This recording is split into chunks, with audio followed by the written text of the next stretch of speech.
Hello friends, welcome to my YouTube channel Santosh education. Video में आपका स्वागत है। तो फ्रेंड्स, आज की इस वीडियो में हम BSc third year zoology group A paper first से यूनिट सेकंड का क्वेश्चन देखने वाले हैं। झींगा संवर्धन का इतिहास पर प्रकाश डालिए और हमारा इसी का क्वेश्चन रहेगा झींगा के जो महत्व हैं किस प्रकार से इसको देखेंगे।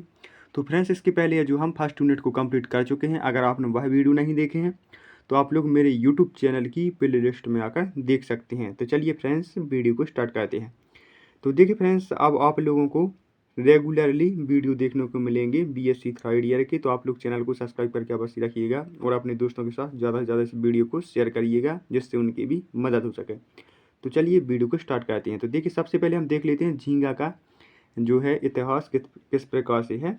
तो देखिए, झींगा मछली को प्रागैतिहासिक काल से मानव द्वारा खाया जाता रहा है और प्राचीन दस्तावेजों के अनुसार मछली पकड़ने वाले समुदायों द्वारा आबादी वाले क्षेत्रों के पास झींगा मछली के बड़े ढेर इस अवधि के दौरान क्रस्टेशियन की अत्यधिक लोकप्रियता की पुष्टि करते हैं और साक्ष्य इंगित करता है कि ब्रिटेन, दक्षिण अफ्रीका, ऑस्ट्रेलिया और पापुआ न्यू गिनी के तटों पर मछली पकड़ने वाले समुदायों में लॉबस्टर का सेवन एक नियमित खाद्य उत्पाद के रूप में जो किया जा रहा था, जो कि फ्रेंड्स 1 लाख साल यानी कि 1 लाख ईयर पहले तक था।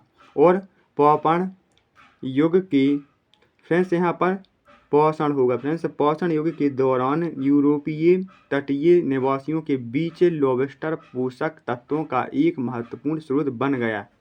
और इतिहासकारों का सुझाव है कि यूरोपीय तटीय निवासियों के लिए झींगा मछली एक महत्वपूर्ण माध्यमिक भोजन स्रोत था और यह उस समय के दौरान ब्रिटेन में तटीय समुदायों के लिए प्राथमिक भोजन स्रोत था। और रोमन काल के दौरान झींगा मछली एक लोकप्रिय तथा मध्य श्रेणी की प्रिय भोजन था।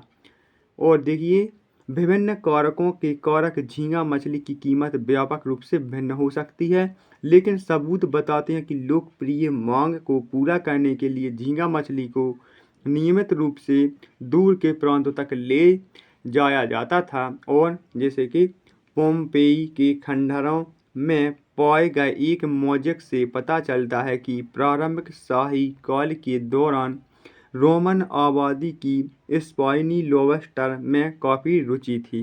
देखिए, हम आगे देख लेते हैं। 50 सीई और 800 सीई के बीच की अवधि के दौरान पेरू के मोचे लोगों के बीच लॉबस्टर एक लोकप्रिय भोजन था और भोजन के रूप में इसके उपयोग के अलावा हल्के गुलाबी रंग की डाई, आभूषण और उपकरण बनाने के लिए झींगा मछली का उपयोग है जो किया जाता था।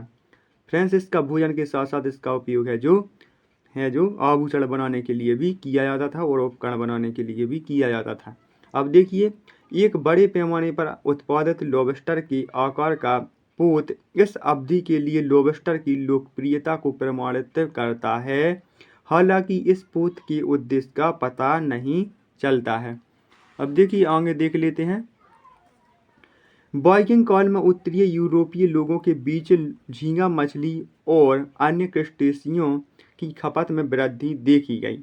इसे बेहतर नावों के विकास और जहाज़ों और प्रशिक्षण नाविकों के निर्माण में बढ़ते सांस्कृतिक निवेश के कारण इस समय समुद्री गतिविधि बढ़ गई थी और इस अवधि में कुल मिलाकर समुद्री जीवन की खपत बढ़ गई और झींगा मछली की खपत इस सामान्य प्रवृत्ति के अनुसार बढ़ गई थी।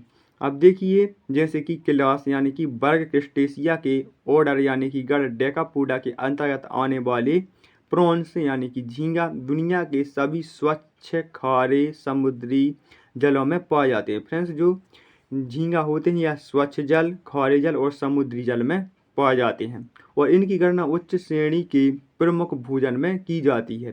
सर्वप्रथम जापान के वैज्ञानिक थे जो फ्रेंड्स हैं मोतोसाकु फ्यूजीनागा ने 1934 में जापानी प्रजाति पेनियस जोपोनिकस है जो को पालने तथा प्रजनन कराने में आंशिक सफलता प्राप्त की और 1960 में मलेशिया के वैज्ञानिक डॉक्टर S.W. लिंग ने स्वच्छ जलीय माइक्रोबैक्टीरियम रोज़नबर्गी को पालने में सफलता हासिल की।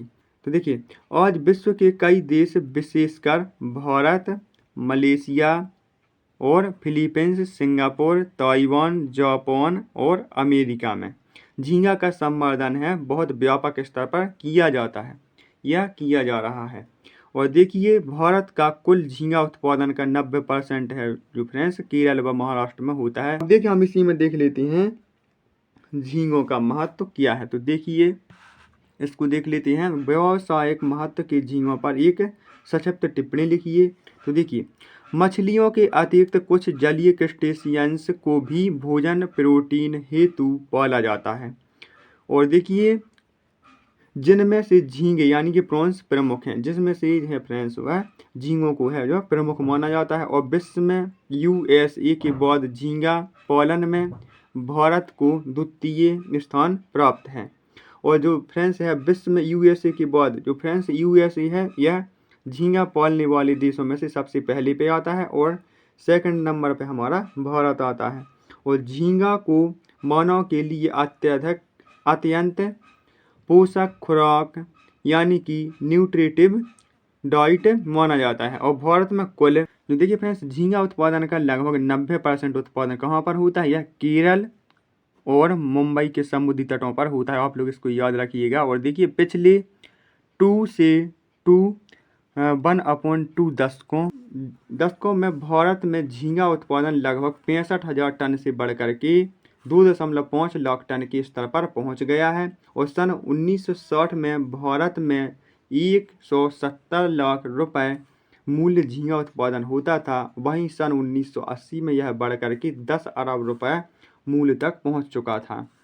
और देखिए, झींगा उत्पादन को बढ़ावा देने हेतु परंपरागत समुद्री तटीय इलाकों के बाहर भी झींगा है जो पालन हेतु नए नए उत्पादन स्थलों को खोजे जाने की आवश्यकता है। अब देखिए, झींगा या प्रॉन्स संघ यानी कि फाइलम आर्थ्रोपोडा क्लास क्रस्टेशिया से संबंधित है और इसका व्यावसायिक नाम है श्रिम्प। और देखिए, इसकी बहुत सी प्रजातियां नदियों, झीलों और समुद्रों तथा ज्वार नदमुखों में पाई जाती हैं। आज विश्व के कई देशों में विशेषकर देखिए भारत, मलेशिया, सिंगापुर, ताइवान और जापान, अमेरिका आदि में झींगा संवर्धन व्यापक रूप से किया जा रहा है। और भारत में होने वाले कुल झींगा के उत्पादन का करीब 90% केरल तथा महाराष्ट्र में उत्पादन होता है। अब देखिए, हम आगे देखते हैं। झींगा विश्व के स्वादिष्ट व्यंजनों में से एक है और स्वादिष्ट होने के साथ साथ यह एक पौष्टिक आहार भी है। और इसमें अन्य खाद्य पदार्थों की तुलना में वसा कम तथा जैव प्रोटीन अत्यधिक मात्रा में पाया जाता है। और झींगा में आवश्यक वसीय अम्ल पाए जाते हैं यानी कि फैटी एसिड्स पाए जाते हैं। और झींगा में यानी कि प्रॉन्स में अनिवार्य खनिज लवण, sodium, potassium, calcium, phosphorus, magnesium तथा आदि प्रचुर मात्रा में जो है पाए जाते हैं। अब देखिए, हम इसका क्लासिफिकेशन देख लेते हैं। क्लासिफिकेशन ऑफ प्रॉन, इसका फाइलम है आर्थ्रोपोडा और इसका सब फाइलम है मैंडिबुलेटा और इसकी क्लास है क्रस्टेशिया। देखिए, इसकी सब क्लास है मेलिकोस्ट्रेका और इसका ऑर्डर है डेकापोडा और इसकी फैमिली है। अब देखिए, हम इसके बाद देख लेते हैं भारत में झींगा की सामान्य प्रजातियां कौन कौन सी पाई जाती हैं। तो देखिए, इसमें से फर्स्ट है पेनियस इंडिकस, सेकंड है पीनियस मोनोडोन, तीसरी है मेटापीनियस डोबोसोनाई और एक है फ्रेंड्स चौथी है माइक्रोबैक्टीरियम रोज़नबर्गी और माइक्रोबैक्टीरियम मेलकोमसोनाई और छठी है माइक्रोबैक्टीरियम ईडी। तो देखिए, सबसे पहले हम देख लेते हैं पीनियस इंडिकस। यह सफ़ेद झींगा कहलाता है। पीनियस इंडिकस होता है फ्रेंड्स, इसके लिए सफ़ेद झींगा के नाम से जाना जाता है। और यह कर्नाटक, केरल, उड़ीसा आदि समुद्री तटवर्ती क्षेत्र में पाया जाता है। अब पीनियस मोनोडोन, सामान्यतः इसे टाइगर झींगा कहते हैं। पीनियस मोनोडोन होता है फ्रेंड्स, इसके लिए टाइगर झींगा कहा जाता है। और यह पूर्वी पश्चिमी तटवर्ती क्षेत्रों में उड़ीसा की चिल्का झील है उसमें यह पाया जाता है। अब देखिए, तीसरा है मेटापीनियस डोबोसोनाई। देखिए, यह पूर्वी पश्चिमी तटवर्ती क्षेत्रों तथा ईस्चुरी में पाया जाता है। और माइक्रोबैक्टीरियम रोज़नबर्गाई, यह महाझींगा के नाम से जाना जाता है। जो फ्रेंड्स माइक्रोबैक्टीरियम रोज़नबर्गाई झींगा की प्रजाति है, इसके लिए महाझींगा के नाम से जाना जाता है और इसके लिए स्कैम्पी भी कहते हैं। और यह सर्वहारी होता है। यह पूर्वी पश्चिमी तट के खारे पानी में पाया जाता है। अब देखिए 5वां है माइक्रोबैक्टीरियम मैलकम सुनाई। यह सर्वहारी मानसून नदियों में पाया जाने वाला झींगा होता है। अब इसके बाद है 6 माइक्रोबैक्टीरियम ईडी। यह केरल के समुद्र तटों पर बहुतायत में पाई जाती है और इसके अतिरिक्त बहुत सी प्रजातियां भारतवर्ष में भी पाई जाती हैं। तो देखिए फ्रेंड्स, हमने इस वीडियो में झींगा की हिस्ट्री देखी और साथ ही इसका हमने इम्पोर्टेंस यानी कि इसका महत्व देखा। अगर आपको यह वीडियो अच्छा लगे इसको लाइक करिए और चैनल को सब्सक्राइब करिए। आगे हम वीडियो में बात करेंगे झींगा का है जो लाइफ साइकिल देखेंगे। तो चलिए मिलते हैं अगली वीडियो में, जब तक के लिए जय हिंद, वंदे मातरम।